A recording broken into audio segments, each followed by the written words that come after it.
Mercredi 17 janvier 2024, la Banque centrale du Nigeria a effacé tous les engagements d'arriérés de 14 banques dans le cadre de contrats de change à terme, une mesure qui marque également le début des règlements avec les compagnies aériennes étrangères. En effet, le Nigeria dispose d'environ 7 milliards de dollars de contrats de change à terme qui ont inspiré une préoccupation majeure pour les investisseurs pendant que la pénurie de devises continue de peser sur le Naira malgré les assurances de la Banque centrale du Nigeria de résorber l'arriéré. Surtout le réseau bancaire des pays de la CEDEAO, on note en fait le même phénomène de crise de devises à cause principalement du modèle économique d'importation de ces pays. C'est plus accentué maintenant pour les pays qui ont une monnaie fluctuante à la baisse, comme le Nigeria, ce qui fait que finalement les devises deviennent extrêmement chères. Pour les stabiliser et éviter aux acteurs économiques et à l'économie nationale de sombrer, la Banque centrale nigérienne a décidé de cette solution d'appurement de ces dettes-là pour les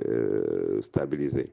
Selon le porte-parole de la Banque centrale du Nigeria, Akama Sidi Ali, dans un communiqué officiel, environ 2 milliards de dollars d'arriérés dans des secteurs tels que l'industrie manufacturière, l'aviation et le pétrole ont été payés. Toutefois, un examen indépendant des arriérés révèle un non-respect important des réglementations du marché.